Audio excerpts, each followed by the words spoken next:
You are listening to the Tricorder Transmissions.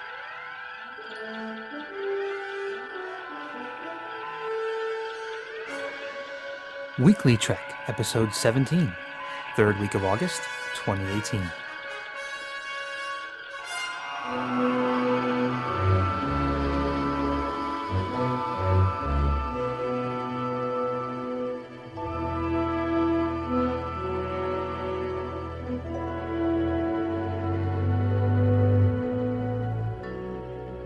Namaste Homo sapiens, welcome to another episode of Weekly Trek.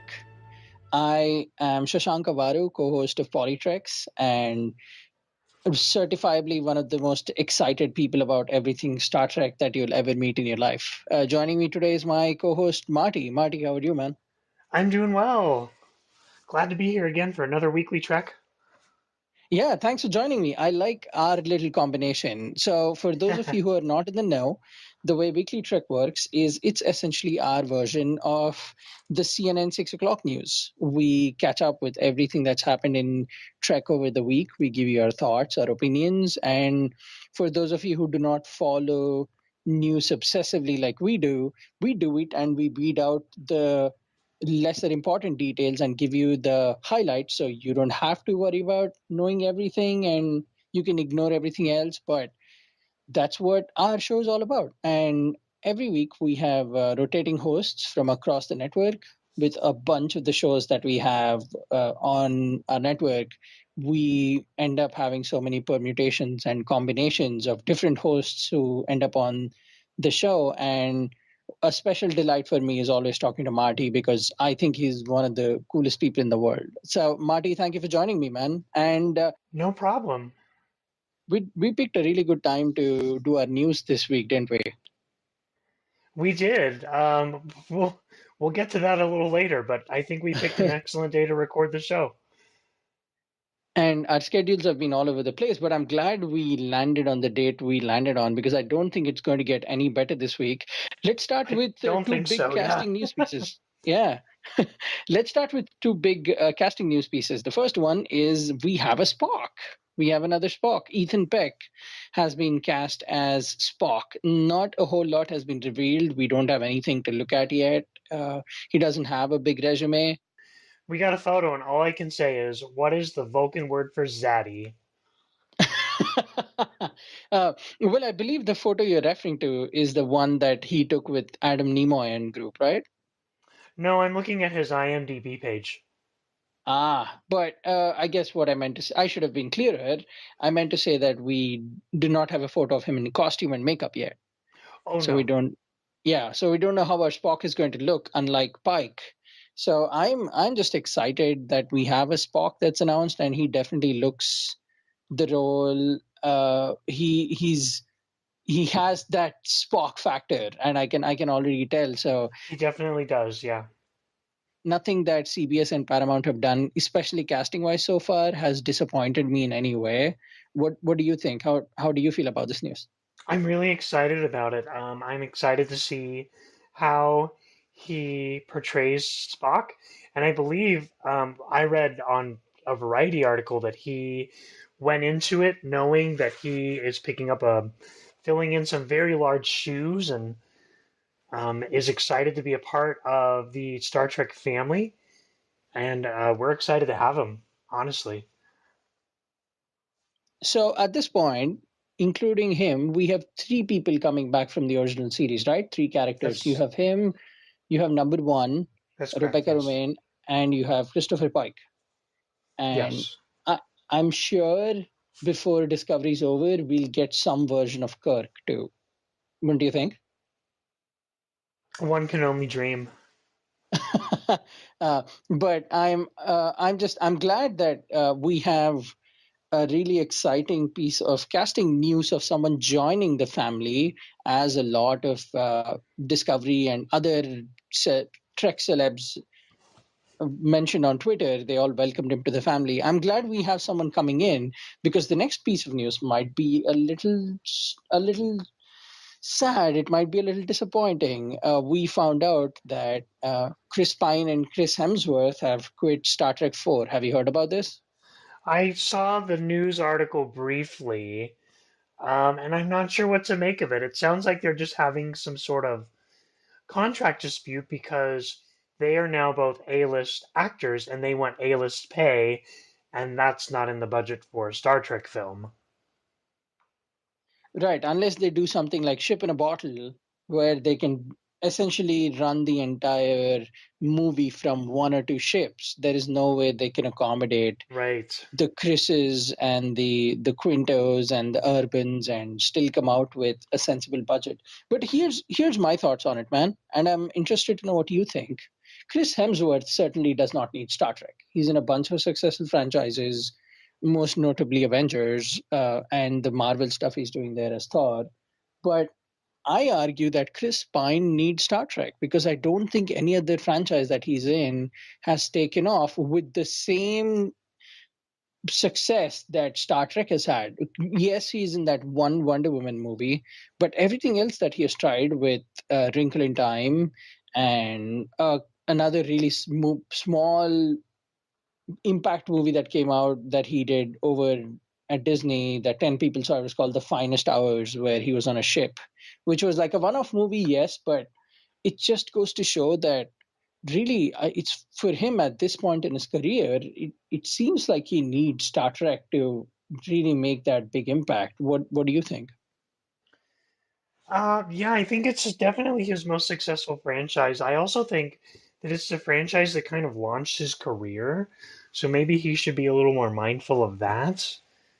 Um, you know, going back to his roots and all that. Yeah, he started when he was in his late 20s with the 2009 Star Trek. Before that, he had a couple of side roles, but that's really all he had on his belt.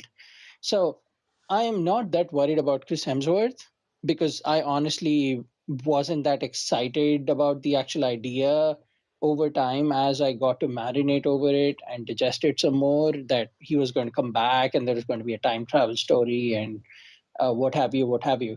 But I really want Chris Pine back because I think all that said, he is an incredible actor, a wonderful addition to the franchise, and he's the leading man. He's their number one on the call sheet, as in Hollywood speak. So he's been killing it with every movie and everything he's done in the realm of Star Trek. So I want him back, and I'm really hoping at this point that it's just a salary negotiation tactic. Yeah, it might be. And I think it's Mhm. important to remember that the Star Trek movies will continue without them. Even if they're not in it, they will continue without them. So, Right. Worst case, they could relaunch Star Trek The Next Generation and give us what we all deserve, a bald James McAvoy as Captain Picard. but we're already getting a new Picard show. I So, know, I know. why do we I'm need that kidding. for? Yeah. I'm joking because famously, James McAvoy is the young Patrick Stewart on the X-Men franchise. It only makes sense that he takes over here and comes back as Picard. But I kid, man. In all honesty, I think if I've been joking about this on Twitter and off, but I really would like to see a Sulu-led Star Trek movie. I That think would it be would be cool. great. Yeah. Yeah. I think there are some interesting concepts they could go with, but time will tell. We'll have to wait and see. Yeah, they could give us a die-hard version of Star Trek where it's just Sulu left on the ship, and it turns out that everything in the universe is collapsing, and he's stuck on the ship, and he's the only one that can save everyone. So it's just him running the ship. It could be a really cool version of Remember Me or one of those character-led episodes, and I think they could get away with it. I really do. But yeah, moving on from that big chunk of casting news, there is something that almost went under the radar, but a few eagle-eyed people caught it. TrekCore and a bunch of other news networks reported it. There was a trademark registration done by CBS and Paramount on the same day that Patrick Stewart announced that he's coming back as Picard. You can listen to that a little more when you go back and listen to our previous weekly trek where Marty and John Krikorian very eloquently covered it. But on the same day, there was a trademark registration for two show names, or two names rather, and one of them was Star Trek Reliant, and the other was Star Trek Destiny. And there's speculation that one of these could be the names of the new Picard show. What do you think? I think it's entirely possible. I also think these could be names. Well, I know Star Trek Destiny is a trilogy of novels.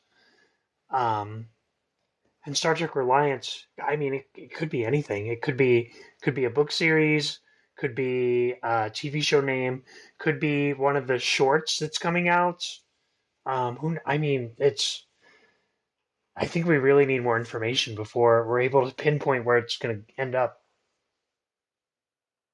Yeah, I think part of the excitement is just chomping at the bit to get anything about the new show also. So if there is nothing there, we tend to make news out of everything we can find. Yeah, But yeah, I think we have to keep I in mean, mind we that made news about that little one-liner that Sir Patrick Stewart said in an interview once, and that turned out to be a bigger deal than we thought it would be. So, yeah, if history serves us well, it's actually good that we hype everything that we can find yeah, because one of them's going to turn out to be true. No, that's a really good point. I hadn't thought of it that way. But I do think though that people should also keep in mind that we are in a time in our life where Trek is coming back in a big bad way. We have Star Trek movies, we have TV shows, we have comic books, we have novels, we have online games, we have board games. So Trek is everywhere, and these registrations will keep coming in. I'm sure somewhere in there is actual news related to the Picard show, but I don't think they would get it out that they'd let that be slipped out that easily. Just that's uh, just me understanding their behavior from history. But I don't think that news would have come out that easily. But fingers crossed, whatever the name of the show is going to be, I just want the show to be great, and I'm sure it will be. But if personally given a choice, I think they should just call it the Picard Show. It could be like a buddy comedy, you know, Devin Picard out on the town. uh, Have like a Mary yeah. Tyler Moore theme song at the beginning where they throw their hats in the air. In all seriousness, I think they could actually get away with just calling it Picard. No, Yeah, they could. yeah, it could be a really good character piece. And he said that it's going to be different. It's not going to be the Picard we know. So there's a lot to digest there again. But anyway, it was just news that was reported that we thought was relevant, and I'm glad we could get our thoughts on this. But whatever the show is going to be called, I'm sure the actual show is going to be great. Uh, Hey, Shashank, guess what? yeah. What? Um, the second Loot Crate finally shipped. Wait, that's still a thing? Apparently so. I thought the angry Star Trek fans who had signed up for subscriptions had actually burned Loot Crate down and the company didn't even exist anymore. No, they're still alive and kicking, and even though you've been charged for 2 years, your second of 90 boxes has finally shipped. I'm sure by the time our final boxes shipped, we would have all grown gray beards and we'd just be sitting and waiting at the door for that next box to come in. But if correct me I've if heard I'm some wrong. reviews. I've heard some reviews of the second box, and I mean, all the reviews I've heard so far are, eh. So maybe not worth the wait on that one. What did you think about the first box? Did you ever get that, or did you get to see what was inside it? I thankfully did not sign up for that. I saw the box. I thought the box was cooler than what came inside it, actually. I've never been a huge Loot Crate fan. I tried it for a few months, and I just thought that everything I got from them was just kind of like mediocre. You know, wasn't anything that I would ever actually use or keep. So Interesting. So I am one of those Loot Crate subscribers who did not get on this bandwagon. I only got the first box, but I am or was an annual subscriber to their core Loot Crate, which is just a regular assortment of their other nerdy franchises, sometimes Star Trek, sometimes not. And I got an entire year's worth of their box.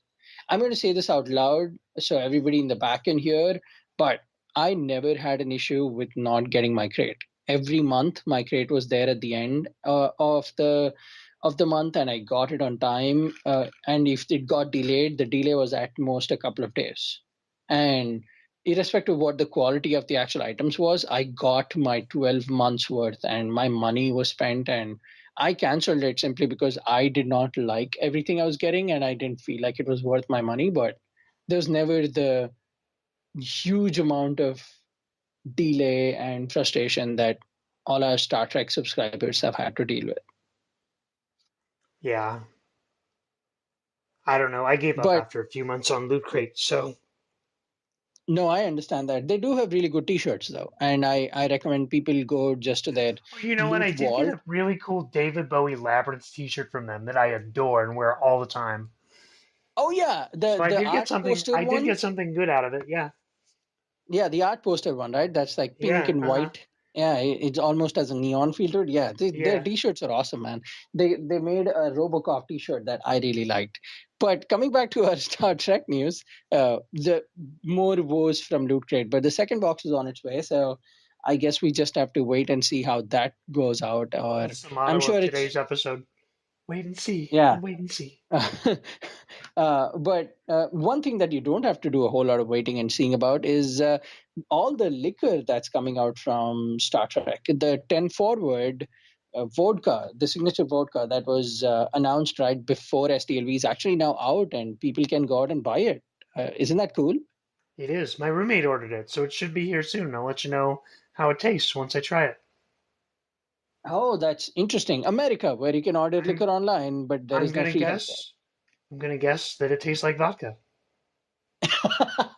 uh, no, no joke. I almost flipped out and fell on the floor out of excitement when I got to see the Profit Motive Ale that was released at STLV. It was available at Quark's Bar, and somebody showed me a bottle, and it was beautiful. It had that Ferengi color and that splash of Deep Space Nine theme all over the bottle. So that was great, and I'm sure this will turn out to be just as good for the Star Trek fans. I said this earlier, but I'm happy that the adult fans are also getting a lot of that Star Trek in their lives. That does not make them feel like they're children. It's good that it makes us feel like children when we buy their action figures or other stuff, but stuff like this also feels uniquely Star Trek, and I'm glad they're banking on that base, right?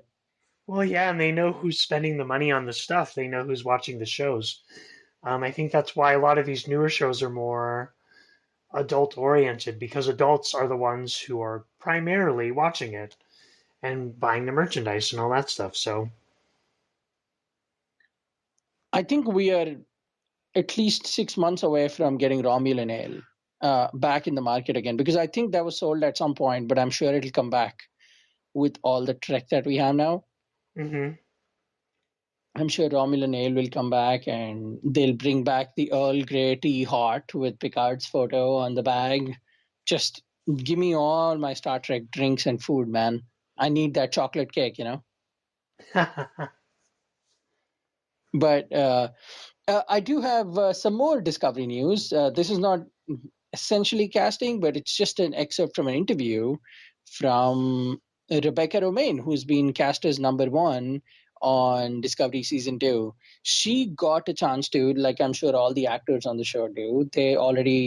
They're deep in production now, so they know exactly what the season's going to be. But apparently, she was quote unquote floored after hearing everything about Star Trek season 2, and she was she was in awe and she can't believe how good the plot was.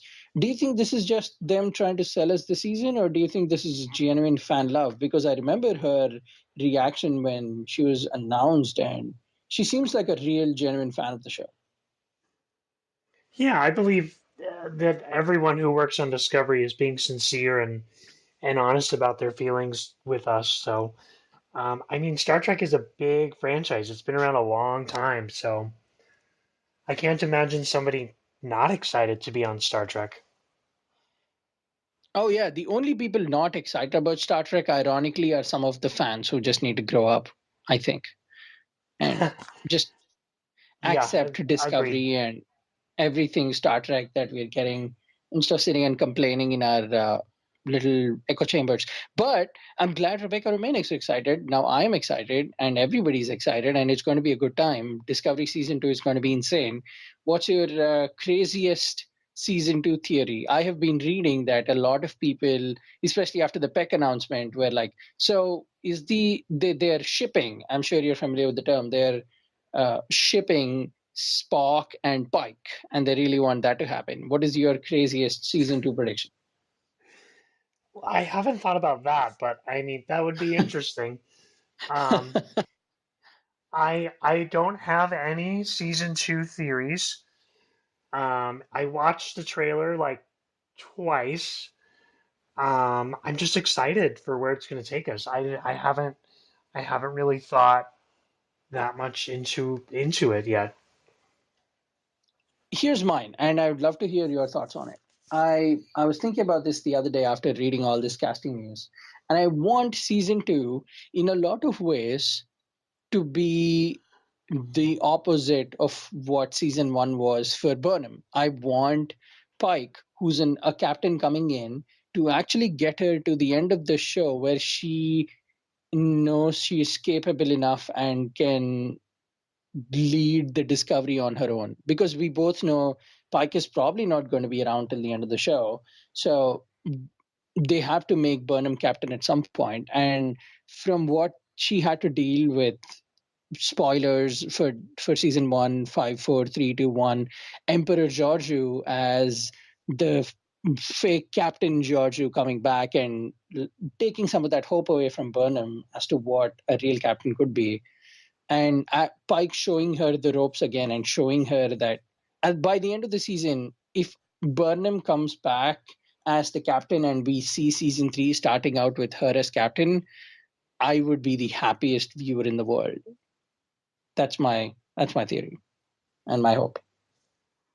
That's a pretty cool theory. I don't know how I feel about that. I kind of like that we're a little removed from the captain as the main character. I'm enjoying that kind of aspect of the show a lot, and I want to see it play out for maybe like 2 or 3 more seasons before we get her into the captain's chair. I do hope we get her in the captain's chair eventually, but I'm enjoying where the show's at right now with this kind of removed perspective. So we'll have to see how that goes. We'll have to wait and see. Oh yeah, absolutely. And if not anything, Hashtag I wait and see. don't. Again, wait and see. Yeah, that should be the title of this episode. Wait and see. I'm But gonna do it. It's gonna happen. but one final thing on that, you're right. That's a really good point. If we had Burnham as captain, I don't think we would ever have gotten scenes like Burnham standing at a party and Tilly talking to her about guys, and Burnham and Tilly running in the corridor in their disco shirts. I don't think they'd have ever shown that side of a captain and living that kind of life. So yeah, you're right. It's kind of it's actually very interesting that we get this perspective. But this is, you know what this is? This is me getting my chocolate cake and complaining that there are no cherries on top. I'm happy that we have an incredibly well-written, inclusive, beautiful, entertaining show. And First of it's all, just, you yeah, put go for it. cherries on your chocolate cake? It was just a metaphor, man. I don't put cherries on my chocolate cake. No. Ice I cream, guess maybe. yeah, ice cream. There you go. So it's like me eating my vanilla ice cream and complaining I don't have chocolate syrup. There you go. Yeah, but no, I'm just happy. I'm a big Discovery fan, and I'm one of those Aren't people we who all? started I out not. mean, so good. I'm rewatching it right now. Oh yeah, I just Yeah, finished my rewatch, and that show just gets better the second time around. it does.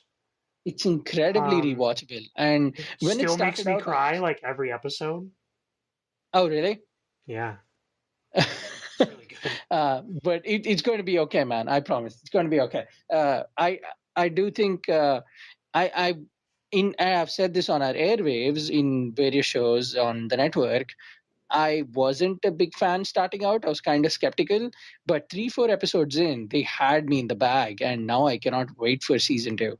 January 29 cannot come here soon enough, Oh, I and know. I'm hoping, yeah, I'm hoping it'll be just as great as season one, if not better than season one. But speaking of hope, you know who still has hope about something happening? Who? Michael Dorn. He recently stated that he still hopes that there will be a Worf spin-off at some point, and he is from the article he gives us the sense that that's something that's still being talked about, it's being considered, and he's actively pursuing it in some way, and he wants it to happen. I will give you my thoughts, but I want to hear what you think about this. Do you want a Worf spin-off? Do you want a Worf centric Trek something? It depends on when it takes place. If it's like a show like there was a book that I saw the other day, a children's book that was just like, I don't know, it was like Fun with Worf, Adventures of Worf, and it was like Worf as a child. I don't want that. But if it's like, Worf post Nemesis, or even Worf struggling to join the Federation, or not the Federation, Starfleet, Worf struggling to join Starfleet. I think that would be an interesting story, but I mean, it would have to depend on where they went with the story. I don't really care who wants their own shows or what shows we get, as long as the stories are good and they're compelling and they're Star Trek and they have something to And say. one place that has been giving us consistently compelling stories for me are the novels and the comic books. There is Yes, no denying that yes. to me, they're great and very well written, and the quality is top notch. So I have told you a little bit about this earlier, but I think the only way this will work is if they get Michael Dorn to write a comic book series starring Worf, and it should be all about Worf, and give him how many ever issues he wants, let him tell all his stories, and you can retain that Worfness. He doesn't have to worry about the 5 hour makeup. He doesn't have to worry about how will I look because I'm further in age than what I was when we made Nemesis. And he doesn't have to worry about the big production costs. And if it ends up that it's not something people want, the loss wouldn't be as big because it's clear that he loves the character. He still sends out stuff signed from him that is Worf related on his website. You can go and buy his autographed artwork that somebody made for him that he sells that is Worf related. So he's clearly very much all about the character, and that's great. But given where he is in his life now, and given where we are with the Klingons, right, with Discovery and the Klingons that we got there, I don't know how jarring it will be when we get that version of Klingons, then we get his version of Klingons. It'll just, the whole thing will just be a big mess. The only way to avoid that, I think, is by giving us a comic book series. So we get the visual element, we get his voice because he writes it or co-writes it with someone, and giving us that comic book series will also give us like a really good Worf arc that he has wanted his whole life. What do you think? Am I too crazy? No, I think that's a great idea. IDW should get on that. Yeah, IDW, if you're listening, let's go. We know you're listening. We know you've been asking for ideas. Give us that Worf series with Michael Dawn, and maybe let me co-write it because I've been shouting for it. Marty, you'll watch for me, right? Yeah, absolutely. But really, that's all the Trek news we have for you today. Thank you for joining us. First off, thank you for joining me, Marty. Oh, you're I'm welcome. Yeah, I know this has been on the ropes for a while, but I'm glad we finally got around to it because we get to talk about the latest breaking news, and this just gives us more reason to delay all our recordings in the future because actually waiting and delaying things worked out in our favor. It did, So yeah. where can people find you, Marty, and what's coming up on Eating Track? Oh, well, Reading Trek is we're working on our STLV super episode. We've got interviews from fan fiction writers Annie and Eric Muirhead. We've got an interview with Ben Robinson on his new book line, and we've got an interview with amazing Star Trek comic artist J.K. Woodward um, coming up in Interesting. Who did that hopefully. interview, Marty? Oh well, the wonderful Shashank Avvaru from Polytrek. Have you heard of Oh, him? it was it was my pleasure entirely. I'm excited to listen to that episode. Yeah, that should be coming up sometime this week. And yeah, you can look for that at Reading Trek on Twitter, and you can find me on Twitter at Time Travel Marty. Lots of good stuff You coming up can there. Yeah, you can find me on Twitter on @gutter_hero. You can follow the crazy show I and Barry Defoe do called WeeklyTreks on @Polytrex. We are a proud member of the Tricorder Transmissions Network. If you're interested, you enjoy our shows, you'd like to support us apart from the social medias and the listening, you can always consider donating to us on Patreon on patreon.com/the Tricorder Transmissions. And until next time, we will catch you on the other side. Thank you for joining us. Live long and prosper. Live long and prosper.